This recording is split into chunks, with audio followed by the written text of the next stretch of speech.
Welcome back to our channel. We're looking at 1978. Pennies that are worth money. We'll look at different types of mint errors and different conditions for these coins and of course different coin prices, so let's just hop right into it. Don't forget to go check out all the other coin videos here on the channel. If you guys have missed any, let's just hop right into it. All right, so 1978. D-mint mark here. Now this coin here has a very high grade of a mint state 67. Red now because of that high grade. That is what gives the coin all of its value. Now if you have this in a menstruate 66, it's not going to be worth as much. 6564, not going to be worth nearly as much as 67, 68, 69. 70 of course. 70 is a perfect grade. Is going to be what is going to be a worth a decent amount. Now this penny here sold for over $480 because of its high grade. This next coin here is also graded by PCGS at a mid-stage 62. Red in this case, and it has a mint error. It's got a 40 blockage here on the obverse of the coin, so pretty noticeable type of error. Of course, you don't need a coin microscope for anything like this. This penny error sold for around $125. Moving on to a 1978 D that has been double struck, with the second strike being 65 off center. Of course, you can look for all centers, different types of off centers on all kinds of different coins, not just Lincoln cents. In this case, it was struck 65% off center, and this penny sold for over $130 as a result of that mint error. Now of 1978, the D-mint mark, they produced over 4.2 billion of these coins, so they're not valuable in terms of how many they actually made, but stuff like this can give them a little bit of value. Now this is a 1978 no mint mark that has the obverse struck through a capped die. Of course, you can look for capped die coins, and not just on pennies, on quarters, all that stuff,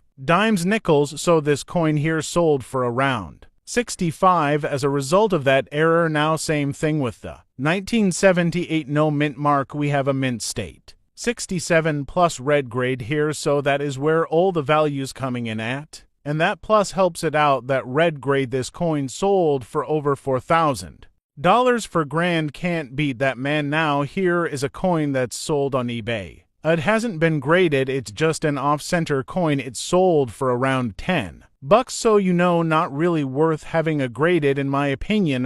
But here is another off-center that is graded 1978, a 30 off-center here in this case, and this penny sold for around $50, so again I personally wouldn't have it graded in that condition. Now here is a 1978, again struck 15 off-center, and this coin sold for around $80, and then we got another 1978 off-center that was struck 45 off-center. This coin sold for over $100. All right, I think we're done with the off-centers. Here's a 1978 UH double denomination, so we have a penny Lincoln cent design struck on a 10-cent coin. So we got a Lincoln cent design overstruck here on a Roosevelt dime. Very, very cool. This coin here sold for over $700. I absolutely love double denominations, and again for the no mint mark, they produced over 5.5 billion of those coins, so not rare in terms of how many they made. Now this is the proof coin, so it's the S-mint mark 1978, created by PCGS at an absolute perfect grade. I proved 70. You cannot get any higher than 70. And it also has that deep cameo. This coin sold for over $4,000 for grand. All right, guys, the 1978 Lincoln pennies. We have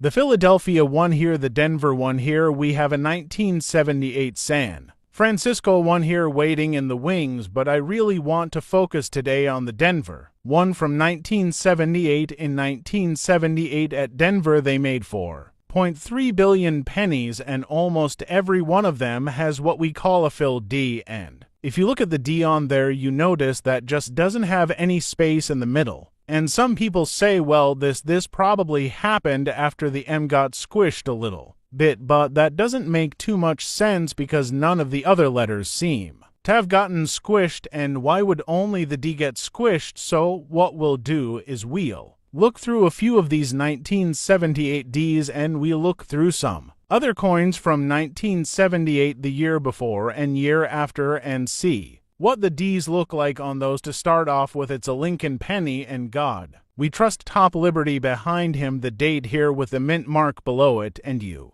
notice on this mint mark it actually goes at an angle. It kind of tilts to the right a little bit like it's tippy. Some of the mint marks, I'll show you that some of them go straight up and down, and some of them, the very rare ones, actually go back to the left. If we tip this coin up, we see that there are some initials underneath here, the VDB for Victor David Breener, the engraver of this coin. The back, we see that it's got some okay detail. This is United States of America at the top. High Zunum here, this is the Lincoln Memorial in Washington, D.C. You can't see much or Lincoln in there, and over here we're supposed to have initials FG for Frank Gasparro, but again those didn't come out very good. What happened in 1978 was in the process of making 4.3 billion. Of these, they had some were punches for the mint marks and some worn dies for the coins, and that's why you don't have very good detail on these coins, says one. -1 at the bottom, we tip it up. This is a bronze coin, 95% copper, 5% zinc. At the Philadelphia Mint 1978, they made even more. They made 5.6 billion, so they made over 1 billion more of these pennies. The best one they found so far at the Philadelphia Mint is a Mint 68, and it's worth $7.750. What about the other letter from 1978? 1978, they had a San Francisco mint mark, and here's the S, and you notice that the S for 1978 is pretty messy. Also this kind of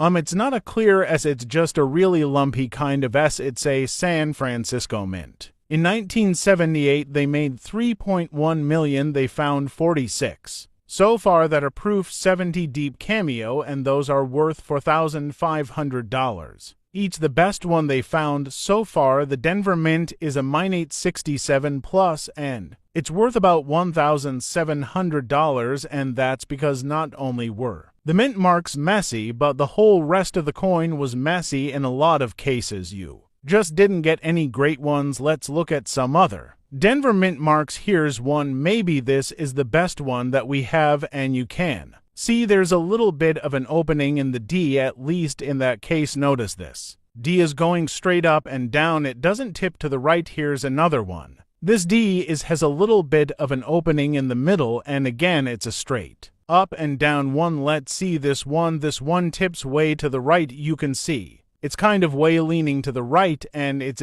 Ole Smith, so that some of that's probably post-mint damage. And this one here again, a pretty filled. If we look at the years before it, like 1977, we see that we still had that in 1977. How about 1979? Oh, 1979, this is a double punch D, so this is not one that you can see how there's extra material around the outside of it. This 1979 isn't much better either. Here's a 1978 D, and this one is a little bit clearer. The dime is, you can actually see the center of it, and if we tip it up, you can actually see that there's a center. It's not great, but it's better. How about the $half dollar? Well, the $half is pretty much a fill deal, so the quarters of fill D. The nickel's a fill D. And how about the Eisenhower dollar? The ER dollar is this kind of ratty looking D, but it does have an opening in the center of it, so the best ones, the best